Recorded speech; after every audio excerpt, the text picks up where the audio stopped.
Hello everyone, কি খবৰ সকলোৰে আপোনালোকে বাৰু পনীৰ কলপাতত দি এনেকৈ খাই পাইছেনে আজিৰ ৰেচিপিত আছে কলপাতত দিয়া পনীৰ পছলাৰ লগত ওয়াও বহুত ধুনিয়া গুন্ধাইছে দেই আজি পনীৰ হসাই ভাল লাগিব খাবলৈ ওয়াও প্ৰথমতে আমাৰ মায়ে পছলা কাটি আমাক এয়া সহায় কৰি দিছে সকলোৰে বাবে পছলা কটাটো ইমান সহজ নহয় দেই পছলাটো এনেকৈ মিহি মিহিকৈ কাটিলে খাবলৈ বেছি সোৱাদ লাগে বজাৰত কিন্তু আজিকালি বহুত ডুপ্লিকেট পনীৰ ওলাইছে গতিকে ফ্ৰেছ ভাল কোৱালিটিৰ পনীৰ আপোনালোকে আনি লৈ এনেকৈ ধুনিয়াকৈ কাটি লৈ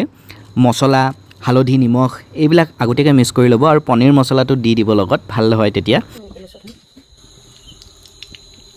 তেল গৰম হোৱাৰ পিছত পনীৰখিনি মাত্ৰ 1 মিনিটৰ কাৰণে ফ্ৰাই কৰিব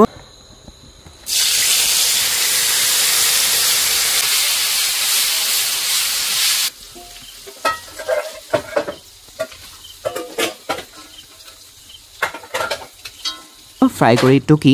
কলপাতখন এনে ধৰণে লেৰলাই ল'ব মানে হেকি ল'ব গৰমত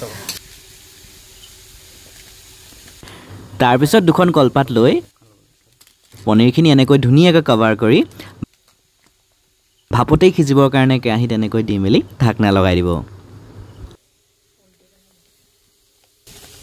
কাটি দিলে এনেকুৱা টাইপৰ এখন বাতি নিচিনা লৈ পেলাই ভাপত দি দিম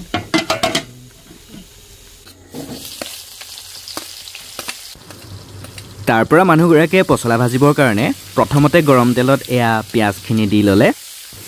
নহৰু আৰু জলকীয়াও দিলে আলু এটা বা এফালমান আপোনালোকে পৰিমাণটো চাই ল'ব চাই এনেকৈ কুটি মেলি ধুনীয়াকৈ দি দিব পছলা বনাবতো সকলোৱে জানেই হ'লেও মই কৈ দিছোঁ মানে এনেধৰণে নিমখ হালধি দিয়াৰ পাছতেই পছলাখিনি দি অলপ সময় এনেধৰণে ভাজি থাকিব লাগিব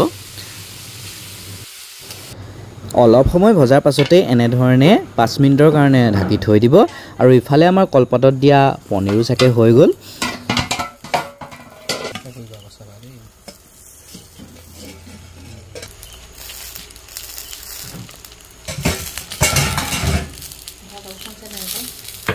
ইমানটো লৈ দিলে হ'ব ন ঢাকাব নাই আটাই নথবা নমাওঁতে আপোনালোকে ভালদৰে নমাব যাতে ভাপে নুপুৰে তাৰ পিছত কলপাতৰ কভাৰখন এনেকৈ ধুনীয়াকৈ খুলি দিব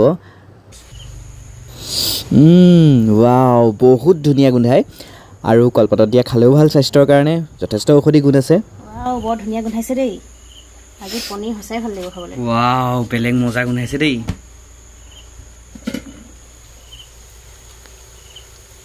এইফালে আমাৰ এইখিনি হৈ গ'ল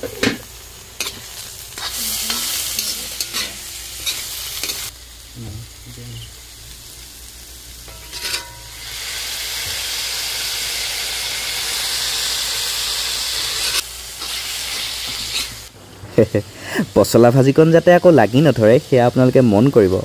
আৰু নিজৰ প্ৰয়োজন অনুসৰি এনেধৰণে পানী দি ল'ব আৰু একেবাৰে শেষত কলপাতত দিয়া পনীৰখিনি ধুনীয়াকৈ পছলাখিনিৰ লগত মিহলি কৰি দিব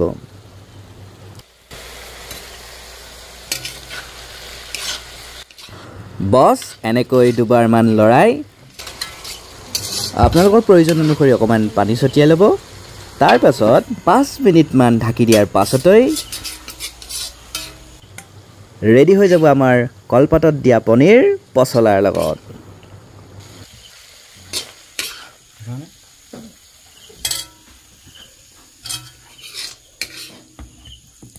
যিসকলে এনেকৈ বনাই খোৱা নাই সঁচাকৈ কৈছোঁ বহুত টেষ্টি হয় খাবলৈ গতিকে সোনকালে যাওক পনীৰ আনক আৰু বনাই খাই মজা লওক